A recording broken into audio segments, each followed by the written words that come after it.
Welcome back to Meets Wisdom, where we explore the depths of human psychology and ancient philosophy to help you become the best version of yourself. Today, we're diving into a fascinating psychological phenomenon that shapes our interactions more than you might realize: reverse psychology in relationships. Specifically, we'll explore the counterintuitive truth that sometimes the more you pull back from someone, the more they're drawn to you. As Seneca once said, "He who indulges empty fears earns himself real fears." And in relationships, the fear of losing someone often pushes them further away. If you've ever wondered why the person you're chasing seems to retreat further, while someone you barely notice can't seem to get enough of you, this video will provide clarity. We'll explore the psychological principles behind this phenomenon and how to apply them ethically in your life. Drop a comment with the word presence if you've ever experienced someone becoming more interested in you when you pulled back your attention. Let's begin this journey to better understand the human connection's complex dance. The paradox of desire. Human desire follows a paradoxical pattern. We often want what we can't have, and we take for granted what's easily available. As Marcus Aurelius wisely observed, the object of life is not to be on the side of the majority, but to escape finding oneself in the ranks of the insane. In relationships, the insanity often comes from repeatedly doing what doesn't work, constantly chasing someone who pulls away. Think about it. When was the last time you desperately wanted something that was everywhere and easily accessible? Probably never. But that rare collectible, that limited edition item, that person who doesn't seem interested, they occupy our thoughts constantly. This isn't just anecdotal. It's deeply rooted in psychology. 1. The scarcity principle. We value what's rare and less available. 2. The uncertainty effect. Intermittent rewards create stronger desire than consistent ones. 3. The reactance theory. We want our freedom of choice, and when it feels threatened, we desire that option more. In relationships, this translates to a simple truth. Constant availability can diminish your perceived value in someone else's eyes. If you've ever noticed yourself becoming more interested in someone who is suddenly less available, type scarcity in the comments below. The psychology behind the chase. The thrill of the chase isn't just a saying, it's a psychological reality. When someone is pursuing you, your brain gets a dopamine rush from the anticipation and uncertainty. Epictetus said, "It's not what happens to you, but how you react to it that matters." When someone pulls away slightly, your reaction often determines the future of the relationship. Let's break down what actually happens in the brain during the chase. When someone is uncertain about your interest, their brain activates regions associated with reward processing. This creates motivation to resolve the uncertainty by pursuing you. Studies have shown that this uncertain reward pattern creates stronger motivation than consistent rewards. Consider these scenarios. The person who texts you back immediately every time. There is the person whose responses are unpredictable. The friend who's always available versus the one who has a busy, fulfilling life.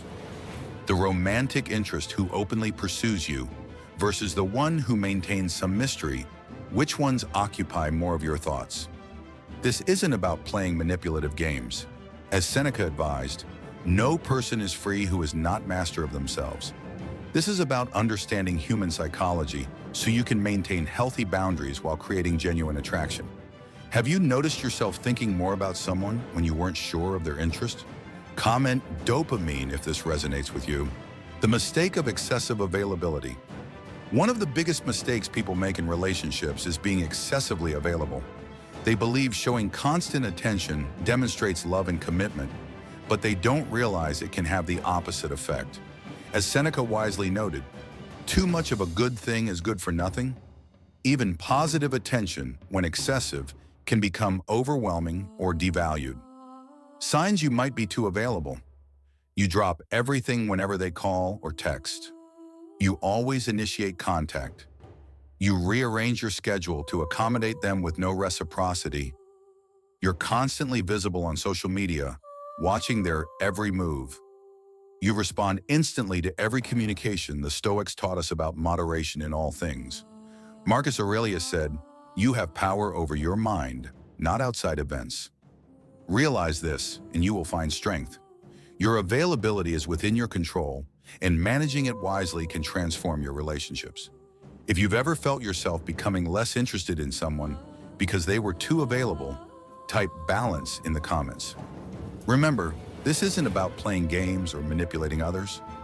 It's about understanding human psychology and maintaining healthy independence. The goal isn't to create artificial scarcity, but to genuinely value your time and energy. The power of pulling back. When you notice someone pulling away or showing less interest, your instinct might be to pursue harder. You might think, if I just show them how much I care, they'll come back. But this usually backfires. As Epictetus taught, it is impossible for a man to learn what he thinks he already knows. Sometimes you need to challenge your instincts to find a better approach. Here's what typically happens when you pull back in response to someone's distance. 1. You create space for curiosity. When you stop pursuing, they have room to wonder about you. 2. You shift the dynamic. The person who was pulling away now has the opportunity to move toward you. 3. You demonstrate self-respect. This paradoxically makes you more attractive. 4. You allow natural desire to rebuild. Absence really can make the heart grow fonder. Zeno, the founder of Stoicism, said, "Well-being is realized by small steps, but is truly no small thing." Small adjustments in how you respond to others can lead to profound changes in your relationships. This doesn't mean ignoring someone completely or playing mind games. It means respecting yourself enough to match their energy rather than overcompensating for their distance. If pulling back has ever helped one of your relationships improve, comment space below. How to apply reverse psychology effectively. Now that we understand the principle, how do we apply it effectively without being manipulative? The key is authenticity. As Marcus Aurelius said, the soul becomes dyed with the color of its thoughts. Your actions must come from a place of self-respect, not manipulation. Here are practical strategies. 1. Focus on your own life. Rather than pretending to be busy, actually engage with your passions, friends, and goals. The most attractive quality is a full, rich life that doesn't revolve around another person. 2. Match their energy. If someone takes hours to respond to messages, don't reply instantly. If they make minimal effort in conversations, match that level rather than overcompensating. 3. Allow natural consequences. If someone cancels plans, don't immediately reschedule. Let them experience the consequence of missing time with you. 4. Practice healthy detachment. As Epictetus taught, make the best use of what is in your power and take the rest as it happens. Focus on what you can control, your own actions and responses. 5. Maintain boundaries. Clearly communicate your expectations and don't compromise your values for attention. This approach isn't about manufacturing scarcity. It's about genuinely valuing yourself and your time. When you truly believe in your worth, pulling back isn't a strategy. It's a natural response to imbalanced energy. If you're going to implement one of these strategies, comment which one below with the word implement followed by the number. The balance of pursuit and retreat relationships are a dance of pursuit and retreat. Neither constant chasing nor complete withdrawal creates a healthy connection. The sweet spot lies in the balance. Musonius Rufus, another great Stoic teacher, said, "We begin to lose our hesitation to do immoral things when we lose our hesitation to speak of them." Similarly, we begin to lose self-respect in relationships when we hesitate to honor our own boundaries. A balanced approach means showing genuine interest when it's reciprocated, pulling back when the dynamic becomes imbalanced, being present and engaged when together, having a full life outside of the relationship, being secure enough to allow space. This balance creates what psychologists call secure attachment, where both partners feel safe to come close and to step back as needed without fear of abandonment or engulfment. Remember that the goal isn't to win the relationship game, but to find authentic connection. As Seneca said, the greatest wealth is a poverty of desires. When you're not desperate for someone's attention, you create space for genuine attraction. Comment harmony if you believe in finding this balance rather than playing games. Common misconceptions about ignoring. Let's address some misconceptions about ignoring someone to increase their interest. Misconception 1, it's about being cold or harsh. True reverse psychology isn't about being cruel or giving the silent treatment. It's about respecting yourself enough not to chase someone who's pulling away. Misconception 2, it's manipulative when done from authentic self-respect. This isn't manipulation. It's healthy boundary setting. The intention matters. Misconception 3, it always works. No psychological principle works in all situations. Some people will indeed move toward you when you pull back, but others may simply move on, and that's valuable information. Misconception 4, it's only for romantic relationships. This principle applies to friendships, family relationships, and even professional connections. As Epictetus said, if you want to improve, be content to be thought foolish and stupid. Sometimes setting boundaries will be misinterpreted, but that doesn't make it wrong. The healthiest approach is to be guided by self-respect rather than strategy. When you truly value yourself, you naturally withdraw from imbalanced dynamics, not to manipulate others into pursuing you, but because you deserve reciprocal energy. If you've misunderstood this concept before, comment clarity to show you now see the difference between manipulation and self-respect. When to use this principle and when not to. This principle isn't appropriate in all situations. Wisdom lies in knowing when to apply it. Appropriate times to pull back. When someone consistently takes you for granted. When there's a pattern of them pulling away and you pursuing. When the relationship dynamic has become imbalanced. When your emotional investment far exceeds theirs.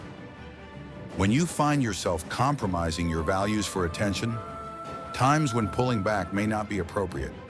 In secure, established relationships with open communication, when someone is going through a genuine crisis, when the other person has shown consistent reliability and just needs temporary support, when temporary distance is due to circumstances, not lack of interest. As Marcus Aurelius advised, the impediment to action advances action. What stands in the way becomes the way. Challenges in relationships can become opportunities for growth if we respond wisely. True wisdom lies in discernment, knowing which tool to use in which situation. Comment discernment if you believe in wisely choosing when to apply this principle rather than using it as a universal strategy. The Stoic approach to attraction. The Stoic philosophers might seem like unlikely relationship advisors, but their wisdom applies profoundly to attraction and connection. Stoicism teaches, 1. Focus on what you can control. You can't control whether someone is attracted to you, but you can control your own worth and boundaries. 2. Cultivate virtue. Becoming a person of character is more attractive than any technique or strategy. 3. Accept reality as it is. If someone isn't naturally drawn to you, no amount of pursuit will create genuine attraction. 4th, let go of attachment to outcomes. When you're not desperate for a particular result, you show up more authentically.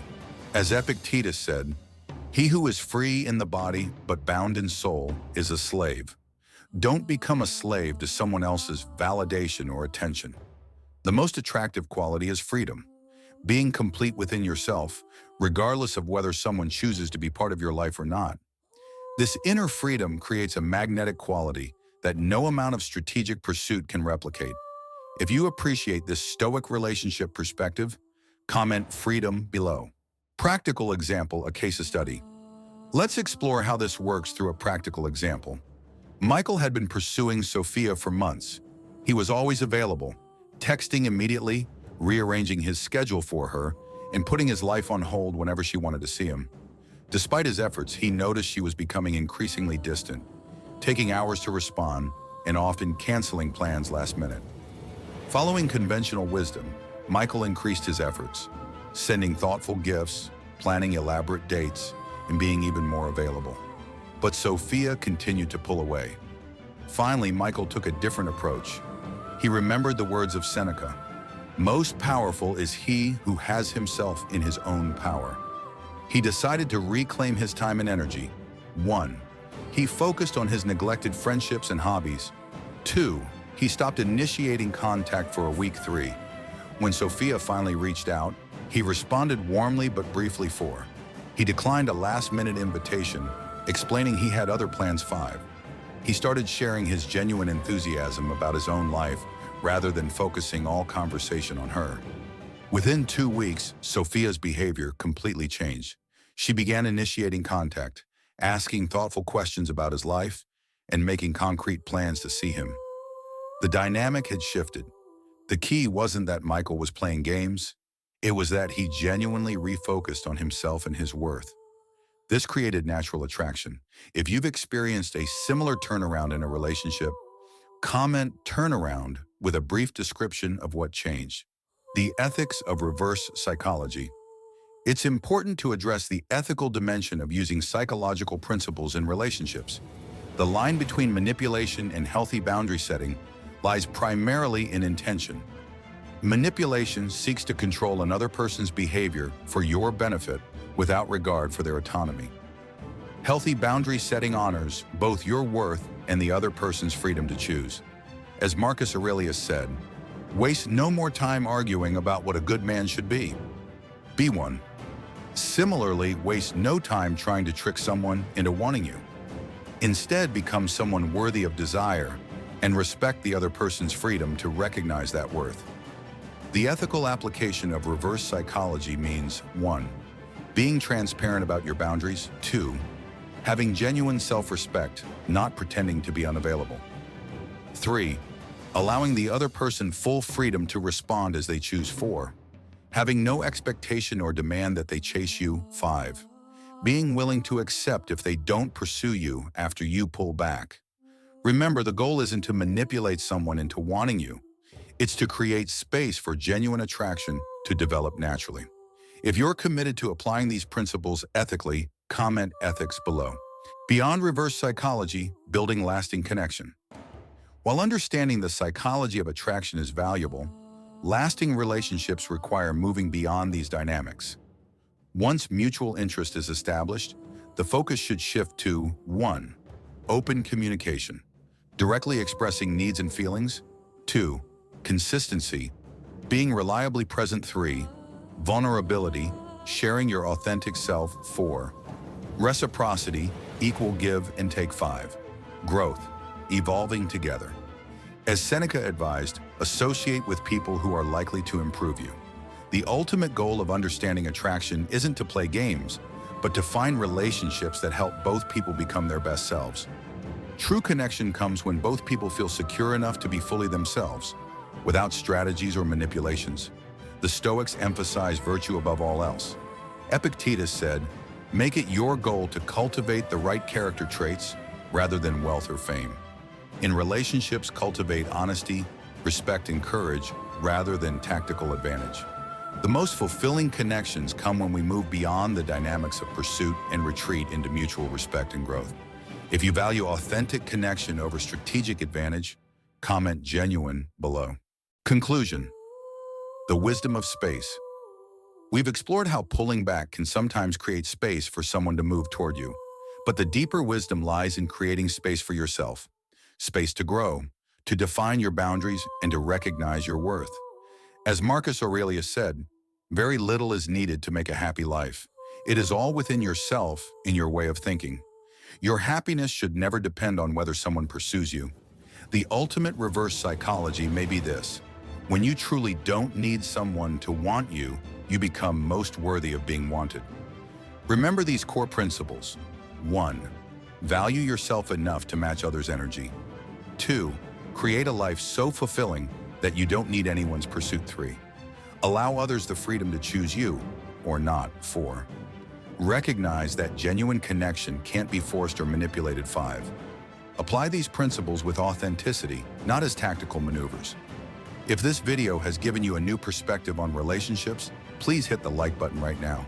And if you want more wisdom on relationships, psychology, and personal growth, subscribe to Meets Wisdom and hit the notification bell to be informed about future videos.